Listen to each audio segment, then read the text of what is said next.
नमस्कार दोस्तों, मैं आपके अपने चैनल करते हैं कुछ बात में आज विशाल मिश्रा जी का स्वागत करता हूं। नमस्कार दोस्तों, मैं भी आपके अपने चैनल करते हैं कुछ बात में रितेश सिंह कौशिक, मेरे बड़े भाई, इनका स्वागत करता हूं। और हम दोनों मिलकर आप लोगों का भी स्वागत करते हैं। हाँ, हम लोग कर लेते हैं आपस में, पहले हम लोग करते हैं फिर आपका भी स्वागत कर लेते हैं।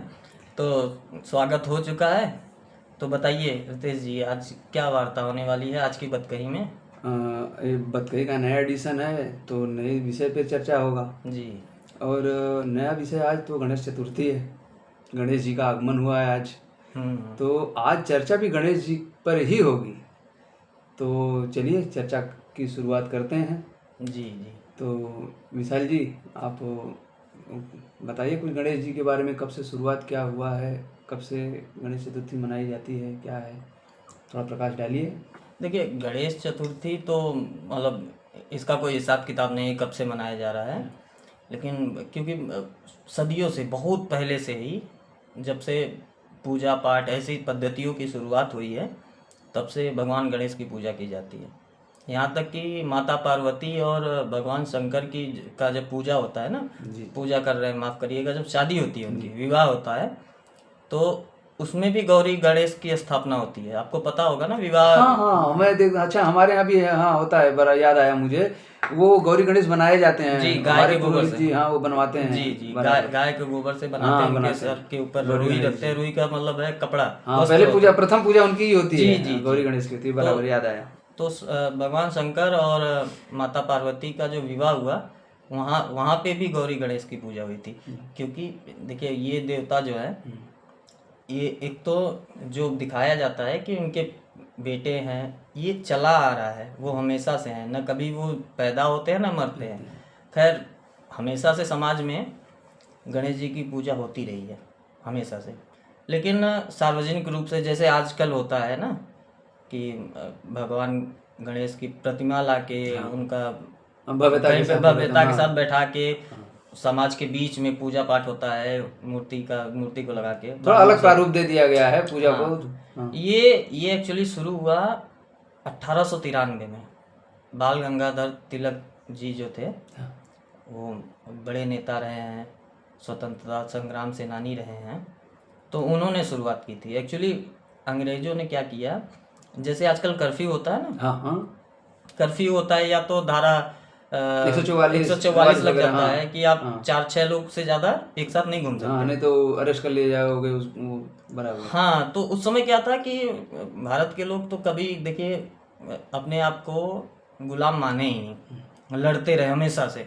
1857 से शुरुआत हुई और 1947 तक, या उससे पहले भी, मुगलों के समय में भी, उससे पहले भी तो स्वतंत्रता के लिए ही थी ना। हाँ, हमेशा भारतीय कभी रुका ही नहीं, अपने आप को परतंत्र कभी माना ही नहीं। और ये तब तक मन होता है जब सब लोग मान जाए कि नहीं, हम परतंत्र हैं, कोई न लड़े, तो मान लिया जाता है कि हाँ, ये देश, ये समाज गुलाम हो चुका है। लेकिन भारत में ऐसा कभी नहीं था, कभी हमने स्वीकार ही नहीं किया, नहीं, कभी हमने स्वीकार ही नहीं किसी की नहीं की। तो उस समय अंग्रेज सरकार एकदम परेशान होकर नया कानून लाया था कि ज़्यादा लोग इकट्ठा एक साथ नहीं हो सकते। तो बाल गंगाधर तिलक जी ने सोचा कि अब लोगों को, जितने क्रांतिकारी वगैरह हैं, इनको एक साथ इकट्ठा करना है, तो कैसे किया जाए। तो उन्होंने ये प्रथा शुरू की पुणे से 1893 में। ओहो जी। तो उन्होंने ऐसा किया कि भाई प्रतिमा स्थापित कर दी। अब सुबह की आरती, शाम की आरती, रात भर वहाँ पे गाना बजाना इन द सेंस कि भजन वगैरह सब लोग करते थे। और सांस्कृतिक कार्यक्रम जो उनके सांस्कृतिक कार्यक्रम चलते रहते थे। और बाकी जो क्रांतिकारी थे उनको भी मौका मिल जाता था एक दूसरे से मिलने के लिए, और आगे क्या कुछ करना है उसका प्लान बनाने के लिए, और अंग्रेजों की निगाह से बचे रहने के लिए। अच्छा, वहाँ पे मतलब अंग्रेजों से छिपे रहते थे, मतलब वो उनकी नज़र में आता नहीं था ऐसा कुछ? नहीं, उनको तो एक तो अंग्रेजों को समझ नहीं आता है, अच्छा, कि ये पूजा क्या है, ये पाठ क्या है। उनको लगता है हाँ भाई, पूजा हो रहा होगा, क्योंकि भाई धार्मिक चीज है तो उसमें भी वो अड़चन नहीं डाल सकते। नहीं, अड़चन कैसे डालेंगे, मतलब चुने कुछ लोग आए थे ना, अंग्रेज कुछ ही लोग थे ना, अगर पूरे समाज को नाराज करेंगे और धर्म के आधार पे अगर नाराज करेंगे तो उनको भी और समस्या हो जाएगी। व्यापक रूप से हो जाएगा उनको। हाँ, हाँ, दिमाग में था उनके। जो नहीं जिससे मतलब नहीं था कि देश आज़ाद है कि गुलाम है, वो भी कूद पड़ते ना कि हमारी धार्मिक जो मान्यताएं हैं धर्म को लेके तो बहुत आगे थी वो पब्लिक पहले हाँ। कुछ टाइम की। तो तब से शुरुआत हुई और अभी तक चल रही है। हाँ, मैंने भी तो जब पढ़ा तो मेरी जो रिसर्च टीम है जिसमें मैं अकेला ही हूँ तो मैंने जब रिसर्च किया तो मुझे भी पता चला कि ये 12 सितंबर 1934 को ये पूजा स्टार्ट हुई। और स्टार्ट किसने किया? ये कौन, माफ करिए, किस पूजा की बात कर रहे हैं आप? ये गणपति पूजा, लाल बाग के राजा जो हैं, हाँ, लाल बाग के राजा जी हैं, जो इनकी स्थापना कब हुई? क्योंकि अभी मुंबई में तो बहुत इनका नाम है ना लाल बाग के राजा, तो इनकी स्थापना से ही तो इसको व्यापक रूप मिला, लाल बाग के राजा। और मतलब पूरे इंडिया क्या पूरे विश्व में है हाँ, बहुत ख्याति है, इनकी ख्याति बहुत है और तो बड़े बड़े लोग आते हैं। जी, आप क्या बता रहे थे इनका तो इतिहास? लाल बाग के राजा। हाँ, लाल बाग के राजा का इतिहास मैं बताना चाहता हूँ आपको कि ये 12 सितंबर 1934 को इनकी पूजा पहली बार शुरू की गई। और किसके द्वारा शुरू की गई? वहाँ के मछुआरे जो है, जो पेरू चाल थी वो हट गया, तो वहाँ पे उनका रोजी रोटी था वो बंद हो गया। तो उन्होंने मन्नत मांगी थी कि हमारी फिर से हमारी रोजी रोटी शुरू हो जाए, तो और हमको जगह मिले तो हम आपकी पूजा करेंगे। तो फिर से उनकी रोजी रोटी चालू हो गई। तो उन्होंने वहाँ के दुकानदारों और मछुआरों ने मिलकर 12 सितंबर 1934 को इनकी स्थापना की और पहली बार पूजा किया लाल बाग के राजा की, जिनको मन्नत का राजा भी बोला जाता है क्योंकि वो लोगों की मन्नतें पूरा करते हैं। और लोग अभी आप देखेंगे तो कितने लोग आते हैं, हजारों की लाइनें लगती हैं खाली मन्नत, क्योंकि उनका नाम ही है मन्नत के राजा। वो लोगों की मन्नत पूरी करते हैं। हाँ, मैंने भी सुना, और ये तो बहुत विश्व विख्यात है। और दिन पे दिन वो पूजा होने के बाद इनकी ख्याति बढ़ती गई और हर साल व्यापक रूप से पहले साल की अपेक्षा और अच्छे तरीके से पूजा होती चली गई। और आज तो भव्यता देखिए आप लाल बाग के राजा की। हाँ, कभी मौका मिले तो चलेंगे, जरूर चलेंगे वहाँ पे। हम तो अभी तक गए नहीं, लेकिन हमने देखा बहुत है और लोगों द्वारा सुना भी, जो लोग गए हैं वो बोले हैं। तो हमको भी कभी सौभाग्य मिले हम भी पहुंचे वहाँ पे। अरे भैया, चौंधिया जाते हैं। मैंने तो वीडियो देखा है ना फॉरेनर्स का, कोई वो देखते हैं इतनी भीड़, पागल ही हो जाते हैं। उनको एक तो उनको पता ही नहीं, उनको लगता ही नहीं इतने लोग कहाँ से आते हैं। और भगवान के मूर्ति के दर्शन के लिए इतने लोग इकट्ठा हो जाते हैं, वो पागल हो जाते हैं एकदम से, उनकी समझ से बाहर है। उनको लगता है ना कि ज़्यादातर मतलब जो भारत को नहीं जानता है, जो भी फॉरेनर हो, फॉरेनर छोड़िए, जो अपने यहाँ के लोग हैं, जो खुद भारत को नहीं जानते हैं, उनको बस अपने एसी रूम में बैठे बैठे यही लगता है कि भारत में ना सब लड़ाई झगड़ा कर रहे हैं, कोई प्यार से नहीं रह रहा है। तो वो जब देखते हैं ना इतनी भीड़ एक साथ, अब कोई किसी से नहीं लड़ रहा है, सबकी निगाहें सिर्फ एक ही जगह केंद्रित है। हाँ, सिर्फ बप्पा को देख रही है। कितना अद्भुत नज़ारा होता है। बहुत। और मैं ये देखता हूँ, ठीक है ये तो लाल बाग के राजा हैं, लेकिन ये पूरे भारत में, अच्छा मनाने को तो पूरे वर्ल्ड में मनाया जाता है, जहाँ भारतीय हैं वो लोग भी मनाते ही हैं, लेकिन पूरे भारत में यह जो 8-9 दिन का होता है ना, यह त्यौहार के रूप में मनाया जाता है जैसे। और मैं तो देखता हूँ, ठीक है दिन में आरती किए, दिन में पूजा पाठ किए, उसके बाद शाम को उन्होंने आरती की, पूजा पाठ में एकदम लीन रहते हैं, लेकिन रात को भी वो पंडाल छोड़ के जाते नहीं हैं, वहीं पे उनका भजन कीर्तन। और कितने लोग तो इतने बप्पा में लीन हो जाते हैं कि वो सोते भी उन्हीं के पास हैं,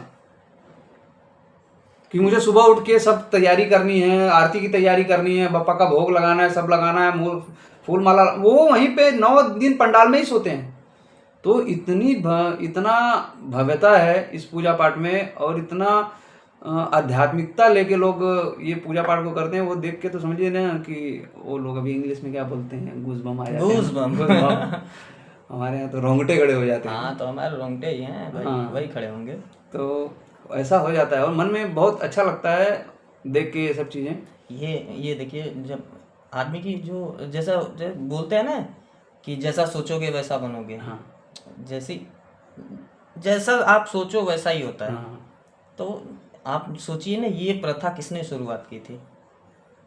बाल गंगाधर तिलक। हाँ, आपने बताया, अभी बताया। हाँ, और उनका अंदर का, उनका मन का क्या था कि भारतीय जो समाज है वो इकट्ठा हो, एक साथ रहे। आप देखिए ना, उन्हीं का परिणाम है। मतलब मैं ऐसा मानता हूँ कि उन्होंने जो भगवान गणेश से जो मांगा होगा, क्या मांगा होगा। हाँ, यही मन्नत करके तो उन्होंने चालू किया था कि हम अपने समाज को इकट्ठा करें, हाँ, एकत्रित करें। वो तो नहीं धन दौलत हमारी हाँ, तरह हाँ, कार बंगला ये सब तो नहीं मांगा होगा ना, उन्होंने। बराबर। वो तो जो मांग रहे थे, और देखिए बप्पा ने उनको दिया। आज भी देखिए भाई साहब, एक सोसाइटी में लड़ाई झगड़ा चल रहे हैं, लोगों के ऊपर केसेस चल रहे हैं, लेकिन ऐसे मौके पे लोग एक साथ रहते हैं, हाँ, एक साथ रहते हैं और शांति के साथ पूरा त्यौहार मनाते हैं, आरती होती है, पूजा पाठ होता है, सब समय साथ में रहते हैं, और उस समय कोई लड़ाई झगड़ा नहीं होता। नहीं होता है। तो देखिए हर चीज़ का ना, अगर करने वाला, जो शुरुआत करने वाला, उसके मन में कुछ अच्छा थॉट हो, तो बाद में जो काम होंगे ना वो अच्छे ही होंगे। हाँ, ये तो समझिए एक पॉजिटिव चीज़ हो गई। लेकिन मैं पिछले कुछ वर्षों से देख रहा हूँ ना विशाल जी कि ये जो पर्यावरण के जो प्रेमी है ना, इनकी नज़र भी पड़ गई है अभी इस त्योहार पर। क्योंकि पर्यावरण के बहाने ये बहुत चीज़ें साध रहे हैं कि ये मूर्ति मत लाओ, इतने फीट की मत लाओ, ये मत करो। तो आप थोड़ा सा इस पर प्रकाश डालिए कि ये क्या है, कुछ प्रोपेगेंडा है या सच में इसमें कुछ वास्तविकता है कि सच में पर्यावरण को प्रदूषण बहुत ज़्यादा होता है, इतना होता है कि हम उसका पानी पी ले जानवर तो मर जाए, ऐसा कुछ है। एक तो ये जो प्रेमी लोग हैं ना, हाँ, इनसे समाज का बहुत नुकसान हो रहा है। हाँ, पर्यावरण प्रेमी नहीं, हाँ, पर्यावरण प्रेमी हो, जानवर प्रेमी हो, अच्छा, कुत्ता हाँ, प्रेमी हो, ये जितने प्रेमी हैं ना, हाँ, ये इतने ज़्यादा मतलब अजीब एक मेंटालिटी लेके चलते हैं। हम प्रेमी हैं तो पूरे प्रेमी हैं। पूरे परिदृश्य की बात नहीं करते हैं। हाँ, अब देखिए, अगर आप सही मायने में अगर अच्छे भारतीय हैं, अच्छे सनातनी हैं, तो आप हर चीज़ के का ख्याल रखेंगे, आप हर चीज़ के प्रेमी होंगे, हाँ, चाहे वो जानवर हो, खेती हो। हाँ, सर्वांगीण प्रेम होगा आपका। सर्वांगीण प्रेम होगा। हाँ, हर जगह होगा। और ये नहीं देखा जाएगा कि ये पहाड़ है तो निर्जीव है तो इससे प्रेम नहीं, उसका भी महत्व है, उससे भी प्रेम है।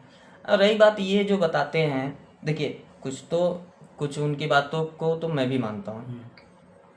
जैसे ये जो सिरेमिक का बनाते हैं मूर्ति, हाँ, बप्पा का, ये POP, पानी में, हाँ, POP वाला ना, हाँ, पीओपी, हाँ माफ करिए, हाँ, सिरेमिक बोल दिया, हाँ, पीओपी जो बनाते हैं, हाँ, तो ये तो पानी में घुलता नहीं, हाँ, ये घुलेगा नहीं, तो ये तो पानी को दूषित करेगा ही करेगा। ठीक है, इसलिए मैं लोगों से बोलना चाहता हूँ कि अगर आप जाते हैं मूर्ति लेने, अगर आपको 10 फीट का लेना है तो मिट्टी वाला थोड़ा महंगा पड़ता है, क्योंकि उसको हाथ से बनाया जाता है। और ये पीओपी वाला जो है, ये कंपनियों में बनते हैं, मास लेवल का प्रोडक्शन होता है। तो हाथ से बना, मिट्टी से बना लीजिए, उससे क्या है, एक तो मिट्टी, देखिए मिट्टी पानी में जाएगा, घुल के जमीन में बैठ जाएगा, ठीक है। और उसके अंदर जो यूज़ होता है, क्या यूज़ होता है, पुआल यूज़ होता है, आपको पता होगा, पुआल, लकड़ी, यही सब यूज़ होता है। वो सड़ेगा, अंदर के भी जो जानवर जीव हैं वो खाएंगे। मतलब कहने का मतलब है कि वो पूर्ण रूप से विसर्जन होने के बाद माँ वसुंधरा की गोद में पुनः वापस चले जाएंगे और 2-4 लोगों को भला करके जाएंगे। ठीक है। और भला करने की बात में आए तो देखिए, सबसे बड़ी बात तो ये है, भला किनका होगा, जो कारीगर है, जो मूर्तिकार हैं। भाई जो उनके लिए तो एक त्योहार की तरह ही आता है, उनके घर में रोजी रोटी के लिए एक बहुत बड़ा सुअवसर होता है। कितनी गजब बात है ना, आपके घर में भगवान गणेश आए और किसी घर में माँ लक्ष्मी जाए, और उनके भी बच्चे हैं। अच्छा, जो कारीगर हैं, जो मूर्तिकार हैं, वो तो हैं ही, देखिए उनके पास एक विशिष्ट कला है, लेकिन उनके साथ भी काम करने वाले ढेर सारे होते हैं। हाँ, उनसे जुड़े कई परिवार होते हैं, बहुत सारे परिवार जुड़े होते हैं। तो उनमें उन लोगों क्या है, सबके पास कुछ न कुछ चला जाता है। तो मैं तो ये बोलता हूँ कि आप जितने भी लोग हैं, गणेश जी के जो मूर्ति स्थापित करना चाहते हैं, तो वो मिट्टी के ही गणेश जी का इस्तेमाल करें, मतलब घर लाएं। तो अच्छा, इसमें ऐसा नहीं हो सकता कि सरकार इस पे पूरी तरह रोक ही लगा दे, पीओपी पे जो है रोक लगा दे कि हमको नहीं करना चाहिए, ऐसा भी हो सकता है? देखिए, मैं तो ये बोलता हूँ ना, सरकार जितना इन सब मामलों से दूर रहे उतनी अच्छी बात है। क्योंकि एक बार सरकार ने रोक लगाई तो कहीं प्रोडक्शन चलेगा, ठीक है, कहीं ना कहीं तो चलेगा। सर, बराबर, सरकार नहीं रोक सकती है, ठीक है। अगर कहीं प्रोडक्शन चलेगा तो कोई अधिकारी पैसा खा के चलाएगा, फिर कहीं बिकेगा तो कोई जो जांच करने वाला है वो पैसा खा के उसको बिकने देगा। मतलब ये सिस्टम बंद होगा नहीं? नहीं, ये कभी नहीं बंद होगा। आपको पता है ना कितनी चीज़ों पे बैन लगे हैं, फिर भी चल रहे हैं और वो धड़ल्ले से बिकते देखते हैं। हैं। मतलब मैं उन सब चीज़ों का नाम नहीं लेना चाहता हूँ, लेकिन बहुत ऐसी चीज़ें जो आपको पता है कि इस पे बैन लगा है लेकिन धड़ल्ले से वो बिक रही है, वो ज़रूरी नहीं है। ज़रूरी ये है कि अगर आप खुद गणेश भक्त हैं, गणेश जी को लाना चाहते हैं, स्वतः अपने स्वतः खुद से सुधरना चाहिए। सोचें, हाँ, खुद को सोच के। खुद को सोचे कि यार सिर्फ ये नहीं है कि बप्पा को रख लिए आपकी मन्नत पूरी हो जाए।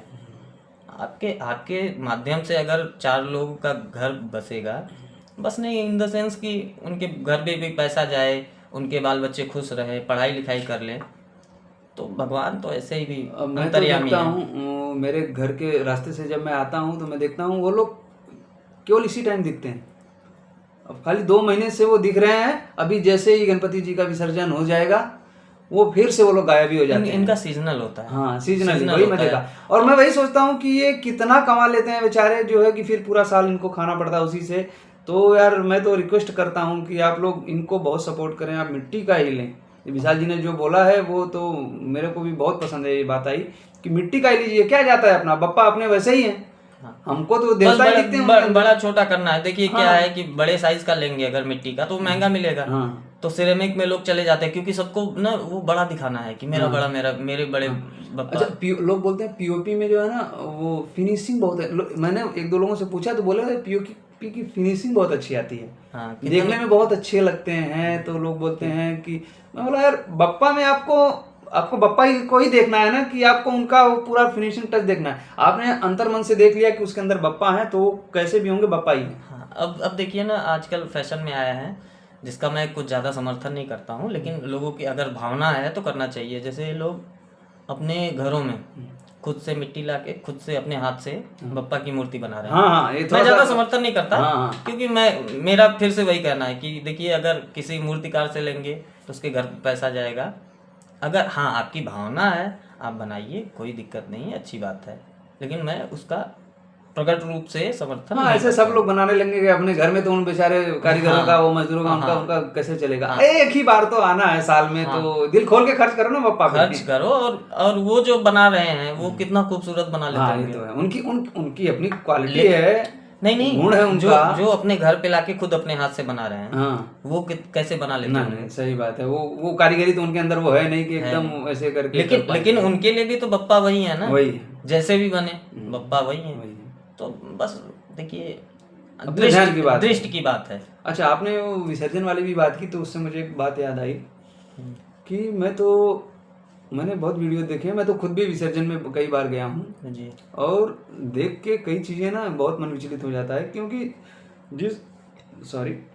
जिस बप्पा की हम 8-9 दिन पूजा करते हैं, जी जी जी, अगर थोड़े बड़े हैं बप्पा जी। अच्छा, मैं ये बोलता हूँ कि जब आपको विसर्जन करने में उनको इतनी प्रॉब्लम होती है, बड़े हैं तो आप क्यों इतने बड़े लेते हैं? मैंने ना क्रेन से उनको ना ढकेलते हुए देखा है। ये कितने पीड़ादायक वाली बात है। जिनको आप अपना इष्ट मान के आप पूजा करते हो 9 दिन 8 दिन, मतलब कितने लोग तो जैसे ही बप्पा निकलते हैं ना अपने मंडप से निकल जाने के लिए, लोग लिटरली रोते हैं, मैंने देखा हुआ है। मतलब आंसू आ जाते हैं आंखों में। अरे फिर बहुत अच्छे से रोते हैं, सिर्फ आंसू नहीं आते हैं। हाँ, वो दिल से, मतलब वो मैं नहीं देख रहा हूँ कोई बनावट से वो भावना नहीं दिखेगी, भाव नहीं आता, वो मैंने देखा है। तो फिर बस कुछ टाइम के बाद ही आप कैसे अपने बप्पा को ऐसे उठा कर क्रेन से ऐसे धक्का दे के ऐसे करके उनको, अगर आप इतना खर्च करते हो लाने में, तो उसका 50% आप खर्च करो उनको व्यवस्थित उनका विसर्जन करने में। हाँ, ये बहुत जरूरी है। वो देख के मुझे बहुत पीड़ा होती है। हाँ, और किसी के भरोसे छोड़ के चले आएंगे, उनको दे देते हैं, वो लोग ले जाके ऐसे उठा के पड़। मैं तो सरकार को भी बोलूंगा कि आप और एक्स्ट्रा चार्ज करिए उस पर। 1 क्रेन की जगह 10 क्रेन लगाइए, 20 क्रेन लगाइए। पैसा कौन देने वाला है? पैसा भाई 1900 ही लीजिए आप। वो इतना इकट्ठा करके अगर वो पूजन करवा रहे हैं तो वो विसर्जन के लिए भी वो इकट्ठा कर ही लेंगे। मैं सरकार के ऊपर कोई बर्डन नहीं डालना चाहता जी। आप जो है उनसे ही पैसा लीजिए, लेकिन व्यवस्था ऐसी होनी चाहिए कि बप्पा का विसर्जन देखने में लगे कि हाँ उनको विसर्जित किया गया है।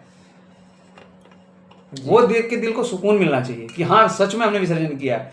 और विसर्जन के बाद जो है, अच्छा एक चीज़ तो मेरे को तकलीफ वो देती है, लेकिन उस पर बाद में चर्चा करेंगे। तो आप इस पे पहले क्या कहना चाहते हैं, आप बताइए। देखिए, विसर्जन का जो आपने बोला तकलीफ होती है, मैंने भी बहुत सारे विजुअल देखे हैं, क्योंकि वीडियो क्लिप आते रहते हैं, या तो हम लोग खुद कभी कभी पहुंचे हैं हाँ। ऐसे मौक़ों पे, तो देखा है हमने। तो ये देखिए दुखदायी तो है, क्योंकि एक सलीका होता है। हाँ, सलीका। विसर्जन का एक तरीका होता है, एक एटिकेट होता है कि भाई इसी तरीके से करना चाहिए। लेकिन अब लगता है कि हाँ चलो, सरकार ने तट तक जाने के लिए मना कर दिया है, छोड़ के चले जा रहे हैं, कैसे भी कोई फेंक रहा है, ये दुखदायी तो है और ये बहुत गलत है। मुझे तो मन दुखी हो जाता है, क्योंकि एक्चुअली क्या है कि बाद में इसके जब चित्र आते हैं ना, क्योंकि एक तो पीओपी का बना रहे हो, हाँ, वो गलेगा नहीं, हाँ, तो वो कहीं किनारे पे लगा रहेगा, आगे चल के बह के कहीं ना कहीं छत विच्छत, और उसके जब तस्वीर आते हैं तो पीड़ा तो होती है। और अच्छा, मैं और प्रकाश डालना चाहता हूँ इस पे मैं कि ये जो तस्वीर लेने वाले हैं, जो जैसे तुरंत अभी विसर्जन हुआ ना, दूसरे दिन ही आपको ये इमेज उसकी दिख जाती है। ये क्या, ये फोटो वो जो कैमरा वैमरा लेकर आपको वहीं सोते हैं क्या? अरे खाली वो बप्पा का वो छत विच्छत वो देख के लोगों को दिखाने के लिए, छापने के लिए? नहीं, अब मैं आपकी बात से सहमत नहीं हूँ। वो रात को थोड़ी ना बैठते हैं। अब आज गणेश चतुर्थी है ना, आज से ही बैठ गए होंगे। वो जगह लेना पड़ता है ना, वहाँ प्लॉट लगते हैं चादर बिछाने का, कि यहीं सोना है, यहीं रहना है। इसका बहुत डिमांड है ना। एक्चुअली वो सब अच्छी चीजें नहीं दिखाएंगे। विसर्जन होते हुए बहुत फुटेज लेंगे तो एक आध लेके दिखा देंगे, लेकिन ये जो विसर्जन के बाद जो आता है ना, वो किनारे पे मूर्तियां लग जाती हैं भाई, जब वो लोग ढकेलते हैं तो छत विच्छत होना ही होना है, उसको हो ही जाता है, भले गले ना छत विच्छत तो हो ही जाता है थोड़ा बहुत। तो वो दिखा के वो हमारी भावनाओं को कितना ठेस पहुंचाते हैं कि देखो ये हैं आपके देवता, आप इनको कैसे विसर्जित कर रहे हो, आप ये सब चीजें वो हमको दिखाना चाहते हैं। नहीं, मैं क्या बोल रहा हूँ, अगर आप एक पत्रकार हैं, आप दिखाना चाहते हैं तो अच्छी बात है, दिखाइए, क्योंकि हमें भी तो पता चलना चाहिए कि क्या हो रहा है, ठीक है। लेकिन जो उनके हेडलाइंस होते हैं वो अजीब ही होते हैं। वो आपको बताते हैं कि आप कितने निकृष्ट हैं, आपको बताते हैं कि आप मत रखिए, ऐसा मत करिए, देखिए आपकी जो प्रथाएं हैं, जो आपकी मान्यताएं हैं, कितनी गिरी हुई हैं, कितनी खराब हैं, ये पर्यावरण को खराब कर रही हैं। भैया हमें पता है, जो भी अगर खराब है तो हमें पता है, हम सुधार कर रहे हैं।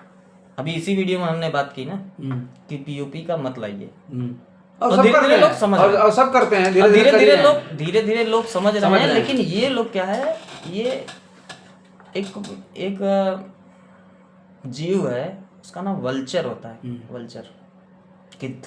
ये गिद्ध है।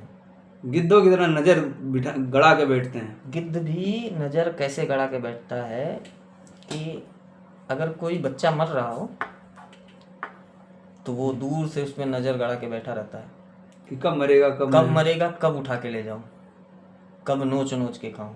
ये इस तरह के जो पत्रकार है ना, मैं तो बोलता हूँ, देखिए पत्रकार हैं आप, हर बुरी अच्छी सारी घटनाएं बताइए, लेकिन जब आपका लिखा, आपका बोला जब सुनते हैं तो हमें आपकी मानसिकता, आपकी क्या सोच है वो पता चलती है, उससे दुख होता है। दुख कम होता है, गुस्सा ज़्यादा आता है, घृणा होती है कि देखिए, अगर आप जो बोल रहे हैं कि फ़ोटो आते हैं तो हमें दुख होता है, सिर्फ वो फ़ोटो देख के दुख होता है, लेकिन वो जो आप अखबार पूरा पढ़ लेंगे ना तो आपको गुस्सा आने लगेगा। हाँ, आता ही है वो, आता ये क्या लिखा है भाई। अगर उसमें कुछ ऐसी बातें लिखी जाए कि ये देखिए ये गलत है, पर्यावरण को ये हानि पहुंचा रहा है, दो चार उसमें फायदे, मतलब वो फायदा नहीं, उसका समाधान भी बता दें। हाँ, समाधान। आप लोग तो इंटेलेक्चुअल हैं, समाधान भी दो चार लिख दीजिए ना, क्या है। नहीं, वो समाधान कैसे लिख सकते हैं? वो उनको नीचा गिराना है, वही करते हैं। उनका मुख्य उद्देश्य जो है यही है। इसीलिए मैंने बोला ना कि अभी गणेश चतुर्थी आई है, आज ही से वहाँ पे बुकिंग चालू हो जाएगा चादर बिछाने का, क्योंकि सोना पड़ता है ना, वहीं पे सोए पड़े रहते हैं। सबसे पहले फोटो कौन लेगा, वायरल वाला जमाना है। हाँ, वो गिद्ध वाली नजर कौन रखेगा, बस कौन पहले उठा के लेके जाएगा जी। और इस पे तो टीआरपी मिलती है उनको कि कौन सबसे पहले उठाया। और आज की ताजा न्यूज केवल हमारे चैनल पर, ये देखिए मूर्तियां। कहाँ से मिलेगा, कहाँ से उनको? एक तो मुझे समझ नहीं आता सारे चैनल नंबर 1 कैसे हैं। हाँ मैं भी सोचता हूँ टीआरपी में नंबर 1 हो जाते हैं। नहीं, अगर नंबर 1 कोई है तो कोई 2, 3, 4 हाँ। भी होगा। हाँ। आप न्यूज़ चैनल उठा के देख लीजिए, सारे चैनल भारत के नंबर 1, इंडियाज नंबर 1 सब हैं। कैसे यार, ये कौन सी प्रेस मतलब रेस है जिसमें सब फर्स्ट आ रहे हैं? होता है भाई, उनका कुछ अपना अपना होता है, जुमला है क्या? ना वो बोल देते होंगे कि इस हफ्ते तू बोल लेना, अगले हफ्ते मैं बोलूंगा। नहीं, प्रॉब्लम तो यही है ना, लगातार सब एक ही प्लॉट में, जैसे 8 से 9 का प्लॉट है, एक ही प्लॉट में हर चैनल पे सब यही बोल रहा है कि भारत का, इंडिया का नंबर 1। गजब है ना, उनकी अपनी कहानी है भाई। ये मुझे लगता है ना कि ये अपना नंबर 1 का टी शर्ट पहन के घूमते हैं ये लोग रेस में। कोई किधर भी हो नंबर 1 रहेंगे सब। हाँ अच्छा, इसका तो हमको देखने को ऑपरेशन सिंदूर में भी तो मिला कि कराची उड़ा दिए। नहीं ये तो वही देखने को मिला। नहीं, वो तो देखिए उस समय जो चल रहा था ना, वो एक तरह का युद्ध था एक्चुअली। मैं ये मजाक में नहीं बोल रहा हूँ, एक्चुअली युद्ध था, क्योंकि पाकिस्तान के जो चैनल थे ना वो भी दिल्ली तक आ गए थे। आपको पता है कि नहीं? अरे मुनीर यहाँ से दिल्ली में चाय पी के गए। हाँ, बस चाय ही पी के गए, लेकिन गए वो लोग भी। तो ये लोग कराची तक पहुंचे। मैं तो कहता हूँ ऐसे समय पे आप और आगे बढ़ो, पूरा पाकिस्तान का जगह, वहां तक, बलूचिस्तान तक जाओ। लेकिन बाकी मामलों में तो छोड़ दो।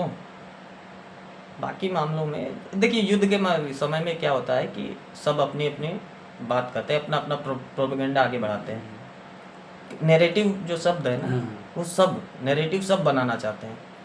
मतलब जैसे पाकिस्तान ना पिटा है, अच्छे से पिटा ऑपरेशन सिंदूर में, लेकिन वो उसका नैरेटिव सिस्टम बहुत अच्छा है। वो पूरे दुनिया में बेच लिया कि 5 राफेल गिराए, और हम मार के भी हम उसे नहीं बेच पाए। नहीं, हम उनके पास एक ना ISPR नाम की एक संस्था है जो ISI चलाती है। उसका काम ही यही है, मतलब प्रोपेगेंडा बनाना, नैरेटिव सेट करना। वो बहुत अच्छे से करती है। अब इंडिया में ऐसा कोई हमारे इंडिया में भी नैरेटिव सेट करते हैं। कैसे बोल रहे हैं आप, क्या बात करते हैं? अभी ये जो गिद्धों वाली बात करी, नैरेटिव है ना उनका अपना सेट करना। हाँ, ये मतलब टुटपुंजिये, हाँ टुटपुंजिये नैरेटिव वाले। ये अंदर बैठ के इनका भी ISPR होगा। अरे ये अंदर बैठ के अंदर ही खोदते हैं। हाँ, वो डाल पे बैठे डाल काटने वाली बात सुने ना, वही है। तो बस मेरे मन में वही बात आई कि आज उस पर चर्चा की जाए, और चर्चा क्यों होगा तो यार चलो हो गई है बतकही, बहुत हुई बतकही। अरे बतकही तो मैं तो कह रहा हूँ, बतकही करते करते कहाँ पे आ गए। हाँ, गणेश भगवान से लेके ये गिद्धों पे बात करने लगे। आना पड़ता है, देखिए लाइन से लाइन जुड़ती है, आना पड़ता है तो ही पता चलता है कि कौन किस नज़र से देख रहा है। 2 वर्ग हो जाते हैं ना यहाँ पे। एक भक्त का वर्ग है जो एक मिट्टी में भी अपने भगवान को देखता है, और दूसरा उसी छत मूर्ति को लोगों के सामने पेश करके हमारे सनातन संस्कृति को बदनाम करने की कोशिश करता है। तो ये 2 वर्ग हैं, तो उस पर चर्चाएं तो बनती हैं, वो तो करेंगे ही। तो बतकही यही थी, अब बतकही हो गई। तो फिर ठीक है, फिर मिलते हैं अगले अंक में मिलेंगे बतकही के। जी। तो चलते हैं। जय गणेश जी।